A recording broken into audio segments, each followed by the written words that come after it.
This is a special edition of Late Night Health. I'm Mark Allen. I'm really honored to spend some time with my friend Angel Ribo. He is known as the CEO Confidant. There is so much to this man. He is such a nice guy. He helps everyone. He'll probably help you. Angel, welcome to Late Night Health. Thank you very much for having me in your show and obviously for your nice words. Thank you.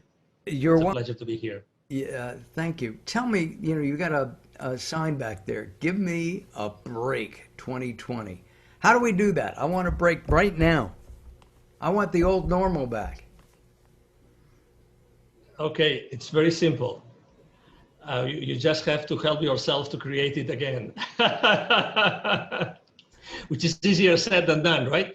But yes, so it was actually three weeks ago I started to post, and I posted this with different visuals, but I started to post online. As you know, I'm very active on LinkedIn because that's where my audience is. And I started to actually post, give me a break 2020, right? Because I definitely was listening to my audience and everybody was saying the same thing. I wish. But it is what it is. It's what we have, and that's what we have to deal with. So I started to post this, give me a break, and definitely let's say that a lot of people liked it when I did it. So in order to answer your question, let me tell you something. So the first thing is probably, why don't you start analyzing yourself? Where does this break need come from? Why do you need it? What are those things that are inside of you that make you think that you need the break?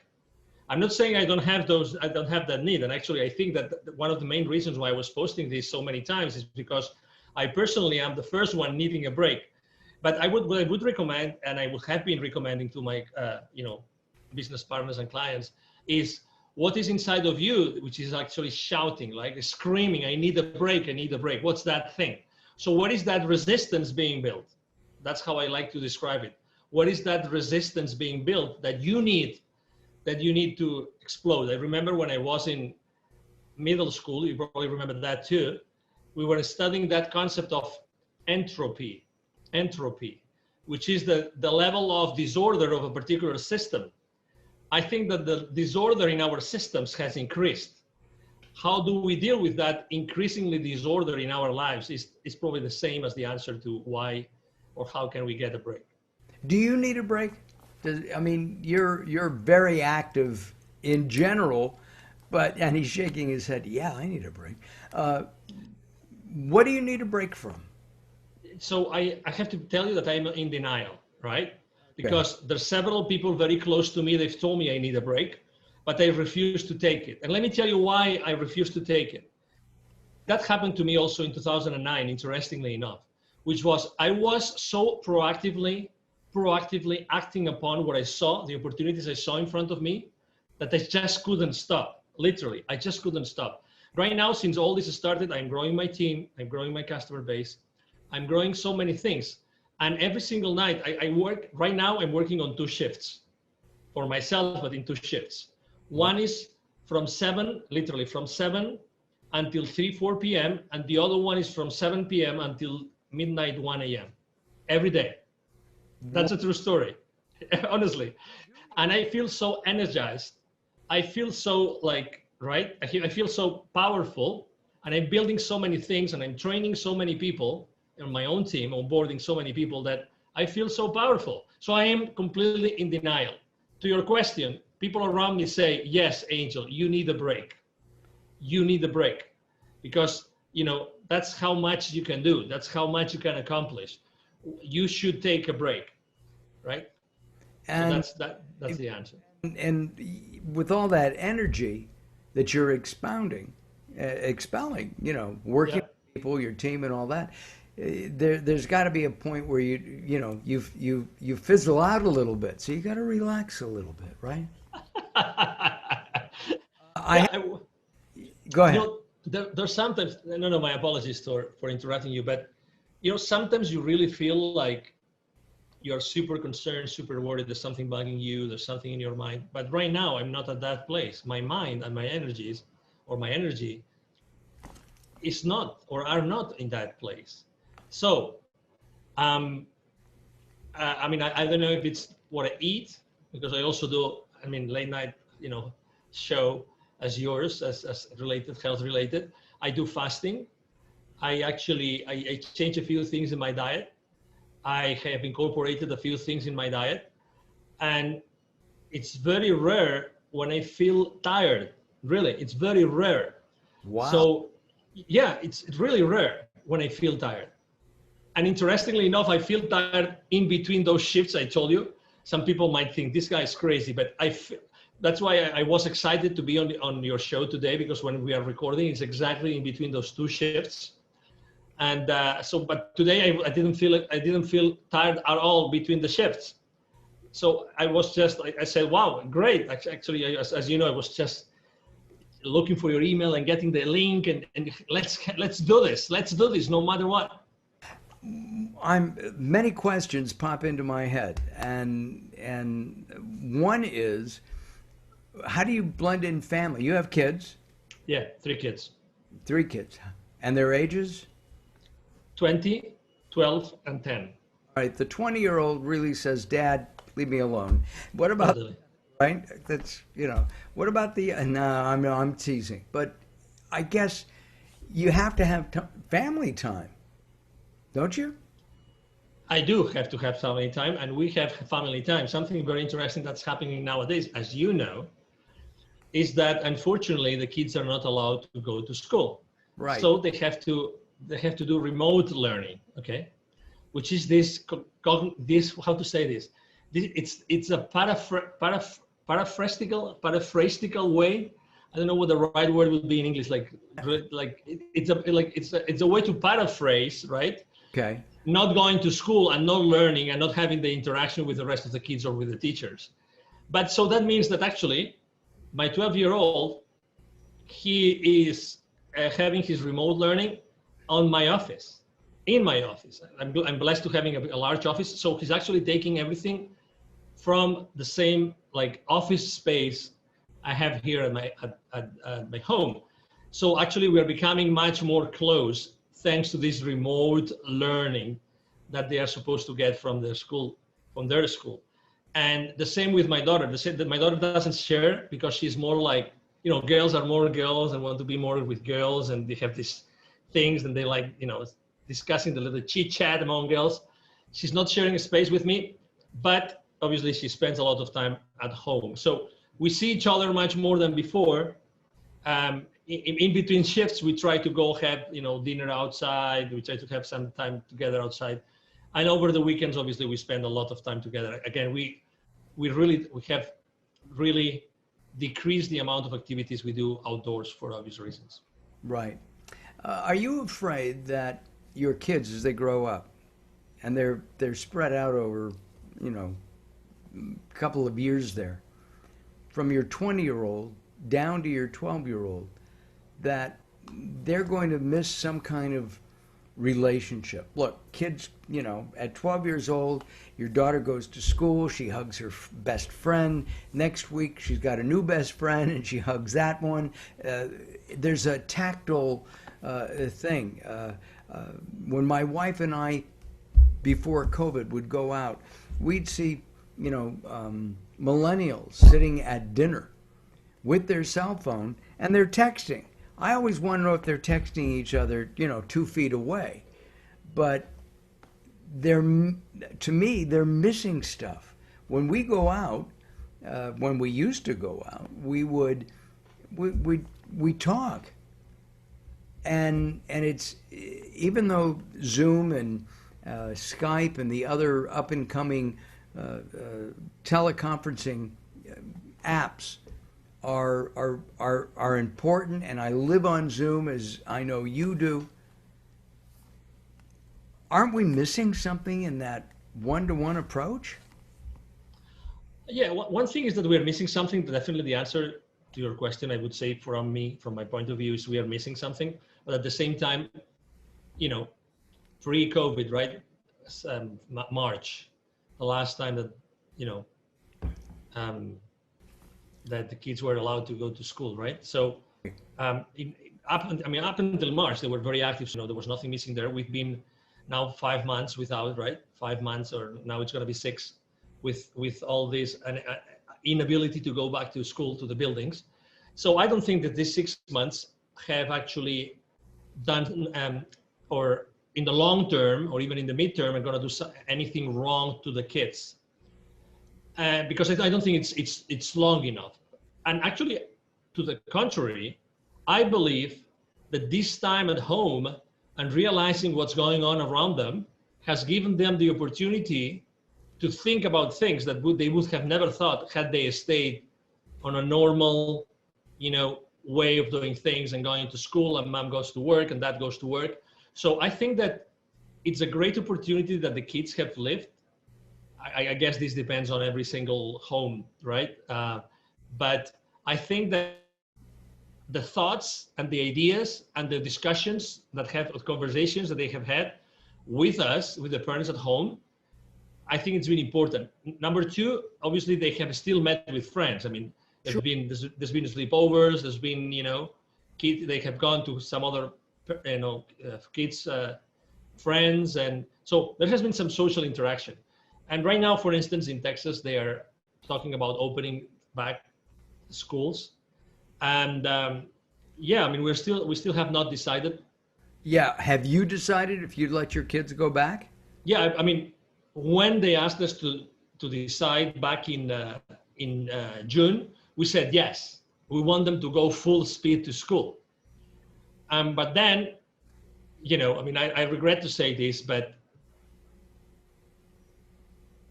if you asked 1,000 people on Earth, if you were an extraterrestrial and you came to Earth and you asked 1,000 people what do they think of COVID, you will probably get 1,000 different responses, right? Yes, absolutely. So it's the exact same thing about going to school. It's the exact same thing. So you asked the other day, I am very active on the school district here, very active with the schools. I've been volunteer. I go to the board meetings, everything. Every time I ask the same question to different officials from the same school district, from different campuses, I get different responses every single time. Every single time. I'm going to give you an example. Sure. I'm going to give you an example to your question. I wanted to be part of a committee that was put in place before the school year started in August. And that committee met, and it was the counseling committee of the school district. It was part of that committee. And the school official disclosed with us, the 70 parents that were part of that committee, he disclosed how many parents had said, we want our kids to go to school. We want them to go to school regardless. We want our kids to go to school. We don't know what the restrictions are going to be. We want our kids. 85%, he said. And he was so natural. He said, genuine. He said, I don't know how we're going to do it. I don't know how we are going to bring, and that was in July, early July. I don't know how we're going to bring 85% of the kids back to school. I have no idea how that's going to work. Fast forward, the school district decides there's going to be no face-to-face in-person school. Right. Because the parents had actually voted, and they voted 50-50. So we decided not to do it. And then and then you read a newspaper, local newspaper, and then you read the exact same thing. 50% of parents said, yes, we want our kids to go to school. 50% said no. So this is just an example. And I'm talking to you about public servants, Mark, public servants. Okay, so there's this bubble of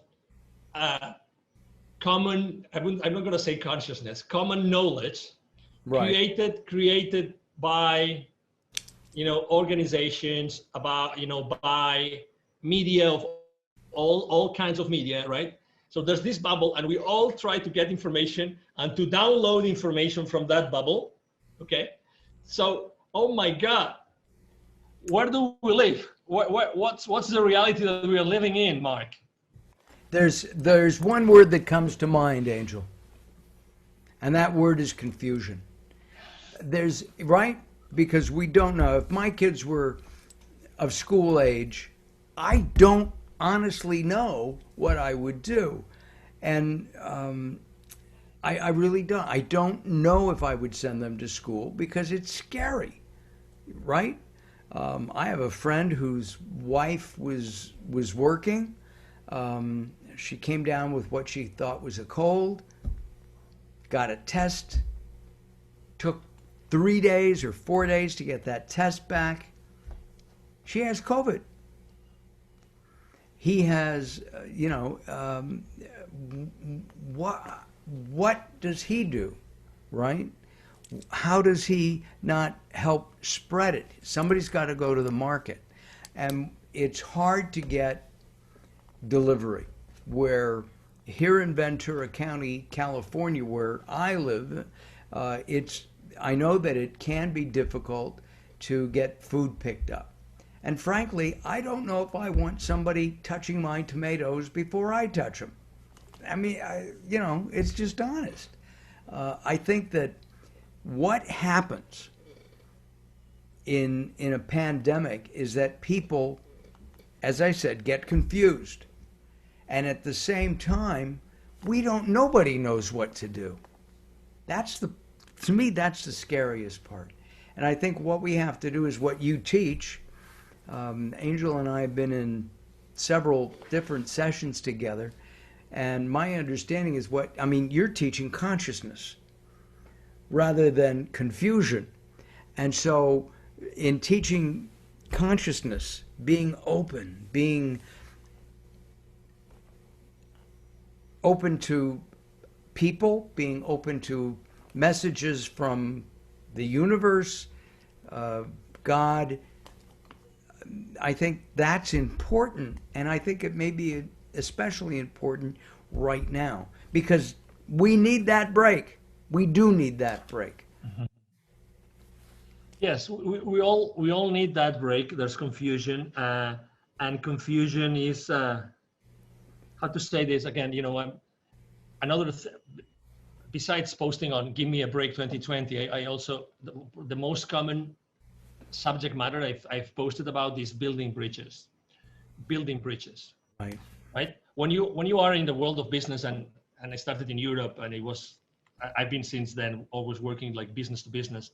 When you work with business leaders, right, they have always been exposed to a lot of distraction, a lot of details, a lot of disorder, a lot of confusion, right? And how have they dealt with this? How did they deal with similar situations before this all started? And I think that the response never before is inside of that. You were explaining a specific situation and the challenges behind that situation, right? So my question is, what could we do all together? What can you, Mark, together with me and many other people, what can we do together to put an additional source of clarity in the lives and the minds of these people that are listening to us? What can we do? I think clarity is a great word because we all need clarity. The way that different countries and the different governments are clarifying to their people. I still don't think the United States has clarified. There's too many. There's no. Here's what we're going to do. I was talking to somebody in Australia a few days ago, and apparently the PM, Prime Minister of Australia, has made the following statements. If and when a vaccine is developed for COVID-19, it will be given free to anybody who wants it. And I don't see that in the United States. I see Big Pharma saying, let's make some money. That's confusing to me, right?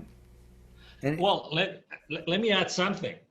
Again, with all due respect to everybody, again, I think that it's funny because last night I was thinking about this chat with you today. Right. And I was thinking, there has to be, Mark picks the most extreme, no, just an example, okay? So you pick the most extreme pro-vaccine liberal, blah blah blah. You name it. You pick the adjectives, and I pick the most conservative, you know, person in the world, anti-vax, whatever, and I bring it to the table. You bring yours to the table. I bring that person to the table. You bring your person to the table, and our challenge is, how can we spend 1 hour together, all four of us, building bridges as opposed to criticizing each other and blaming each other for the opinion, for what's going on in the world. That would be adding clarity to this world. It would. But can you get people to sit down like that? Absolutely. Yeah. I think that the challenge will be yours. I think that the challenge is not for you to find it. The challenge is, how can you and I be the mediators of that conversation so that we show the world that even at the very opposites, we can still build something together, right, in order to generate clarity as opposed to uncertainty and confusion. Yeah. You know, so that was my thought, really. That's what I was thinking. Our guest from the CEO is the CEO Confidant, not from the CEO Confidant. He works with CEOs all around the world, and he's sharing some insights today on what's going on in our crazy world. Angel and I met through at a workshop, several workshops at the EBC. We were in, were we in Oceanside and Sandy? Yes. Right? Oceanside, yeah. Oceanside and California. And it's been a couple of years. And we keep in touch, and then we lose touch, and now we're in touch again. And Angel recently helped me with my book, Growing Old Sucks, but it doesn't have to, and I really appreciate that. And then 2 years ago, I ran into, I think we were in, you were here in LA, in the LA area, and you introduced me to some people, and they said, if you ever come to Spain, look us up.